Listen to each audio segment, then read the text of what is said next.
সমাপনী দিনেও মধুমেলায় ছিল উৎসুক জনতার ভিড়।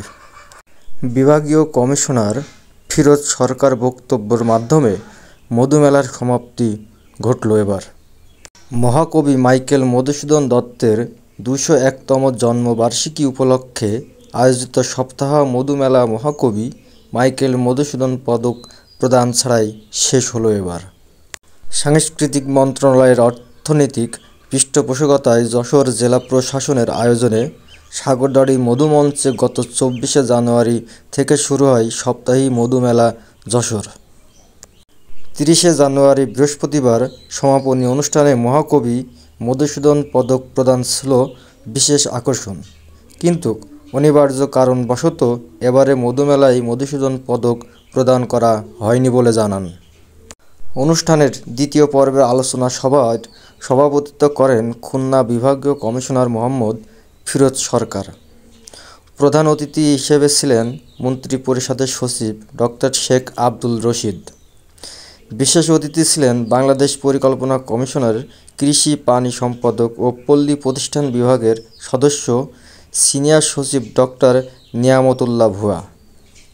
এছাড়াও জেলা পুলিশ সুপার জিয়াউদ্দিন আহমেদ, যশোর সাংস্কৃতিক কেন্দ্রের সভাপতি অ্যাডভোকেট গাজী এনামুল হক, নোয়াপাড়া সরকারি কলেজের সাবেক অধ্যাপক শওকত আলী শাহী। এছাড়া আরও উপস্থিত ছিলেন বৈষম্য বিরোধী ছাত্র আন্দোলন নির্বাহী সদস্যগণ। মধুমেলা উদযাপন কমিটির সভাপতি ও যশোর জেলার প্রশাসক মোহাম্মদ আজহারুল ইসলাম বলেন, মধুমেলার উপস্থিত সকলকে ধন্যবাদ জ্ঞাপন করি ও কৃতজ্ঞতা জানাই। এছাড়াও গণ্যমান্য ব্যক্তিরা অনেকেই বক্তব্য রাখেন যশোর সাগরদাড়ি মধুমেলা মঞ্চে।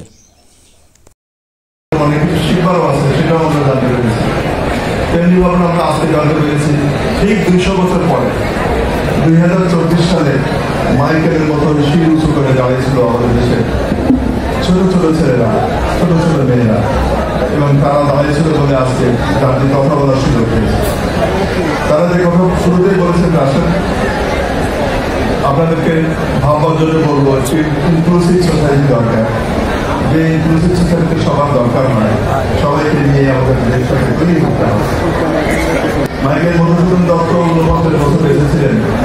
আমরা এই ২০২৪ সালের পরের ৪৯ বছরে বাংলাদেশে একটি অনেক উন্নত, অনেক শক্তিশালী, অনেক গৌরবদীপ্ত জাতি হিসেবে এবং দেশ হিসেবে গড়ে তোলা হবে। এটা ভাবতে চাই, এটা স্বপ্ন দেখতে চাই। আমাদের যে প্রজন্ম, সেই প্রজন্মকে দেখতে পাবে না, ওদের প্রজন্ম সেটা দেখতে পাবে, আমরা সেটা আশা করতে চাই। আমি এখানে যেমন ডক্টর ভুয়া বলছিলেন যে একটি শৃঙ্খলবদ্ধ জাতি যখন শৃঙ্খল ভাঙতে পারে তখন তাদের সুশৃঙ্খল হতে হয়। আমি সেটা দিকে লক্ষ্য রাখতে বলবো। আমাদের এখানে কিছু মন খারাপের বিষয় অবশ্যই আছে। আমাদের মধ্য থেকে কেউ কেউ মোহাম্মদ আব্দুল্লাহ আল মামুন, উপজেলা কৃষি অফিসার হিসেবে কেশবপুর যশোরে আছি। আমি গত ২২ তারিখে যোগদান করেছি এবং আমরা এই যে যশোর অঞ্চলে টেকসই কৃষি সম্প্রসারণ প্রকল্পের আওতায় আমাদের এই ৭ দিনব্যাপী মধুমেলায় কৃষি প্রযুক্তি প্রদর্শন মেলা ২০২৫-এর আয়োজন করেছি।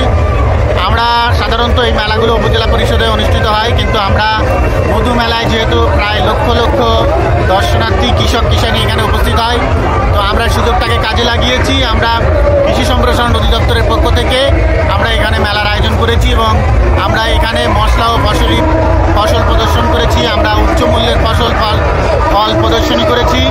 আমরা জৈব সার এবং সমন্বিত বালাই ব্যবস্থাপনা এবং ফুড এগ্রিকালচার প্র্যাকটিস, যেটা আমাদের উদ্যোক্তা সৃষ্টিতে বড় ভূমিকা রাখে, আমরা এই সমস্ত জিনিসগুলোকে কাজে লাগানোর চেষ্টা করেছি।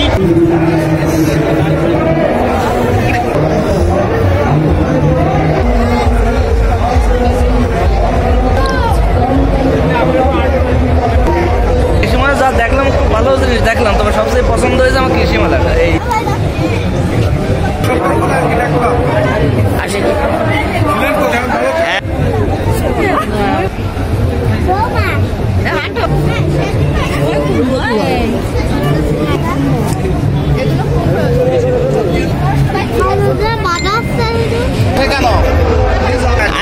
এই করবো ওই আমাদের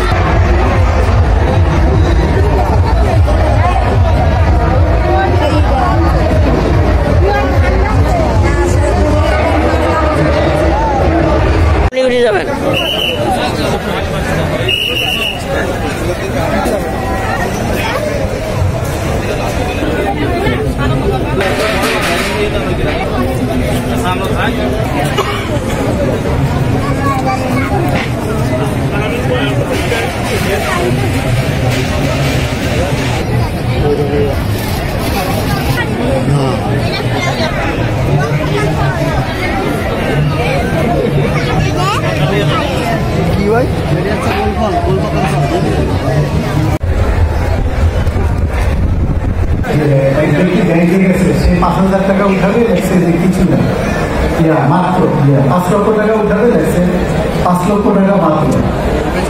তার পিছনে আরেকজন ছিল, সে দেখছে 5,000 টাকা কিছু না, কেসিয়ার জিজ্ঞেস করতেছে আপনি কিছুটা লেখবেন কেন? তো বলে যে এই ভদ্রলোক 5 লক্ষ টাকা করে রিক্সে উঠাইতে মাত্র দিয়েছেন। সকল পর্যায়ে সকল সুনিবৃন্দকে এবং সকল সভাপতিকে ধন্যবাদ জানাবো। আমরা আরো ভালো থাকতে চাই।